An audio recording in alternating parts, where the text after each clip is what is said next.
Hola tout le monde, j'espère que vous allez bien. Je vous retrouve pour vous parler de mes lectures de cet été et je peux déjà vous dire qu'elles ont été très bonnes. Voilà, et vraiment je suis contente parce que je sais pas si vous aviez un peu suivi, mais j'ai vraiment eu un début d'année mais un peu catastrophique de ce côté-là, c'est-à-dire que je n'ai enchaîné que les livres bof ou sans plus quoi. Vous voyez, genre oui je l'ai lu mais voilà, et vraiment je commençais à désespérer en me disant mais qu'est-ce qui m'arrive en fait, enfin voilà, et enfin j'ai lu des livres qui m'ont voilà, qui m'ont fait vibrer à nouveau et qui n'ont été que soit des coups de cœur, soit vraiment des presque coups de cœur quoi.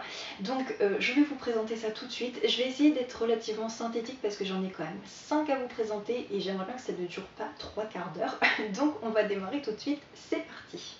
Alors juste avant de partir en vacances, j'ai eu une grosse phase Hunger Games, vraiment.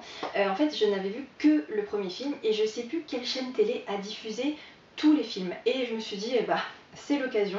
Donc voilà, toutes les semaines, je m'en suis regardé un et j'ai vraiment adoré. Mais vraiment, bon, je pense que comme beaucoup, j'ai été déçue par la fin. Et c'est cette déception en fait qui m'a fait me dire, vas-y, j'ai envie de lire les livres en fait pour voir si il y a des choses qui ont vraiment été modifiées ou pas. Et je me suis donc lancée dans le tome 1 et gros coup de cœur. Vraiment ça, voilà, c'est le livre qui m'a remis le pied à l'étrier, si on peut dire ça comme ça, où enfin j'ai été à nouveau passionnée par ce que je lisais. Vous savez, ce sentiment où en fait vous n'arrivez pas à vous arrêter, vous n'avez pas envie d'aller vous coucher, vous voulez savoir ce qui va se passer. Alors qu'en soi c'est bête parce que je sais très bien ce qui va se passer puisque j'ai vu les films, mais il y a toujours ce petit côté de les films n'ont pas pu tout adapter, donc est-ce que je vais pas avoir des surprises quand même, des choses qui vont arriver que je connais pas malgré tout. Et voilà, c'était un peu mon objectif de la journée quoi. J'avais hâte de rentrer, me poser et continuer mon bouquin. Je l'ai dévoré, je sais plus, genre en 2 jours, en 2-3 jours, enfin voilà, ça m'a fait vraiment du bien et je ne peux que vous le conseiller, il est vraiment bien. Et certes, le film a quand même adapté pratiquement tout, mais il y a quand même des petits détails qu'on découvre avec, alors avec plaisir ou avec horreur, suivant les détails, mais voilà. Donc il me tarde de lire le tome 2, que je me réserve expressément pour l'automne avec le Pumpkin Autumn Challenge, et voilà. Voilà. Merci Suzanne Collins quoi. J'ai ensuite enchaîné sur un autre coup de cœur. Alors là, je me remettais pas quoi. Coup de cœur, bam bam. C'est bon, j'étais partie, on ne pouvait plus m'arrêter. Donc là, dans un genre complètement différent et auquel je vous avoue, je ne m'attendais pas du tout, puisqu'il s'agit de La charmante librairie des jours heureux de Jenny Colgan aux éditions Pocket. Jenny Colgan, c'est l'autrice des séries La Petite Boulangerie, Une saison au bord de l'eau, Le Cupcake Café, tout ça, je pense que vous connaissez, c'est relativement connu. Et je ne sais pas pourquoi, dans ma tête, je classais ça en mode lecture niaise. Et même si chaque année, ces one-shot Noël me faisaient très envie, enfin ces one-shot, dans chaque série, elle fait un truc spécial Noël, voilà, j'arrivais pas à me lancer. Et en fait, eh ben, j'avais tort, voilà, parce que c'est pas du tout comme j'imaginais. Et là, c'est vrai que je me suis laissée tenter par l'histoire.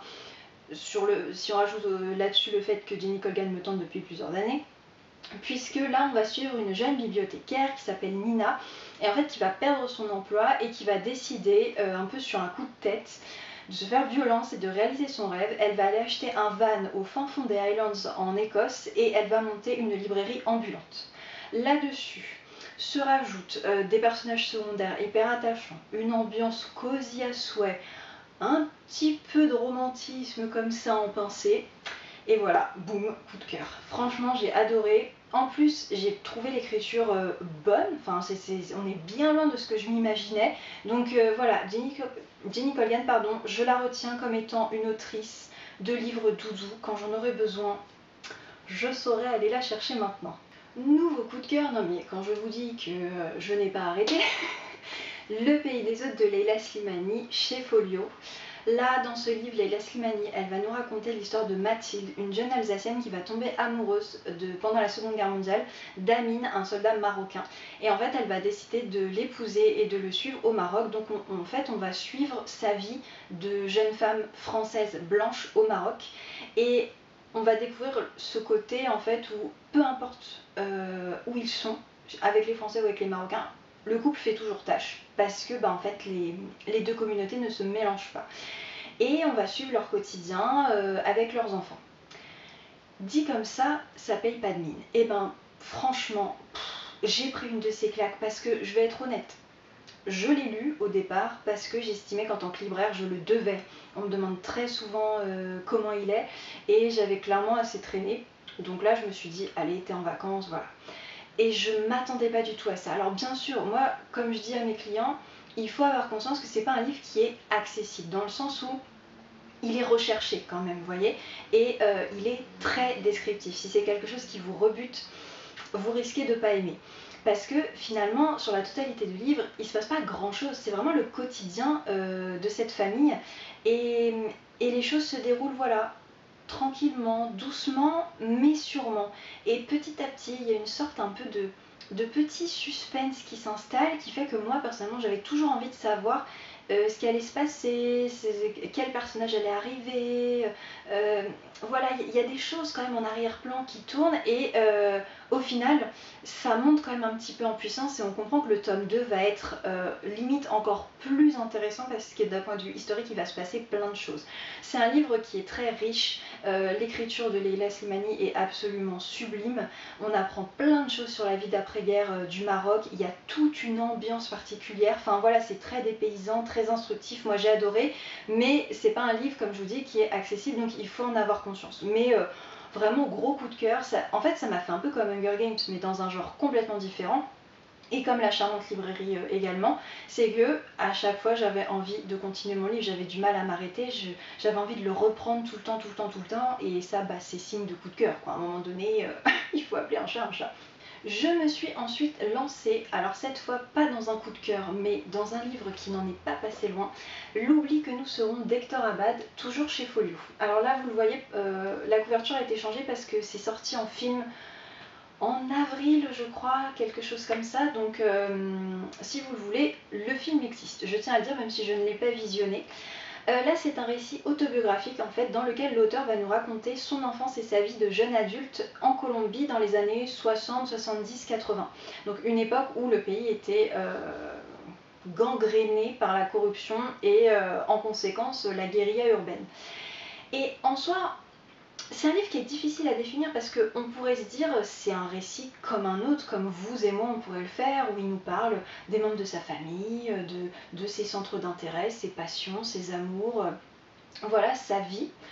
Mais je sais pas, il y a quelque chose qui transparaît de ce livre, il y a vraiment une tendresse, une sincérité et même une grande tristesse qui font que on a envie de savoir en fait, parce que dès le début on comprend qu'il y a eu des drames et je sais pas, c'est un ensemble qui fait que on s'attache aux personnages, chacun est bien décrit, on entre dans cette famille en fait où il n'y avait que des filles à part l'auteur qui était le seul garçon, où il y avait beaucoup d'amour, où on les poussait à se cultiver, à s'élever un peu intellectuellement.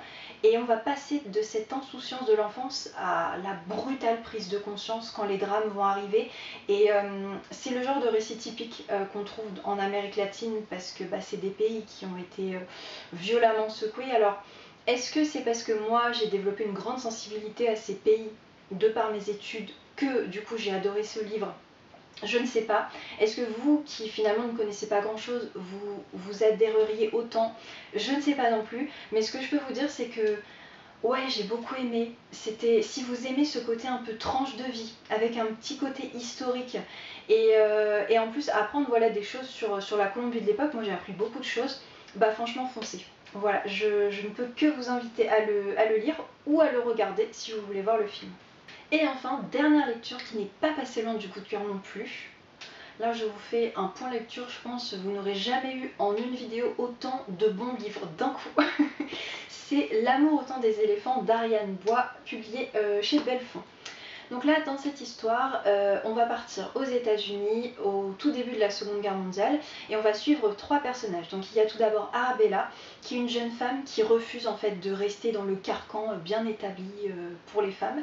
Jérémy, qui est un jeune homme de bonne famille, mais en fait qui a envie de voir autre chose que les soirées mondaines et vivre autre chose que le mariage qu'on lui a prévu avec une autre fille de bonne famille. Et il y a Kid, un jeune homme noir des quartiers défavorisés, et qui d'ailleurs a l'air un peu plus jeune. Lui, l'histoire démarre, il a l'air un peu plus enfant que les autres. Mais bon, bref. Et donc en fait l'histoire démarre en 1916 et tous les trois ils ne se connaissent pas et ils vont assister en étant sur la même place publique à l'exécution d'un éléphant qui a tué son soigneur. Et en fait, à partir de là, leur vie à tous les trois va basculer et elles vont être amenées à se croiser un petit peu plus tard dans l'histoire.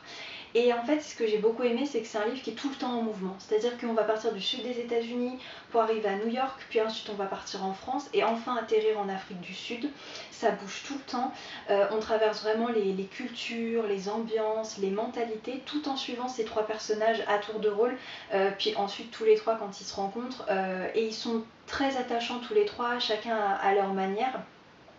Je trouve en fait que c'est un livre qui est accessible pour les personnes qui voudraient lire un petit peu de l'historique, mais voilà, de l'historique, pas des énormes pavés avec plein de détails, une écriture très complexe. Non, là c'est comme je vous dis, c'est très accessible, l'écriture n'est pas compliquée et ça permet de voyager un petit peu dans ces époques-là, d'en apprendre pas mal et en plus d'avoir ce petit côté plus qui est l'éléphant. Voilà, les éléphants qui sont pas mal quand même au cœur du roman.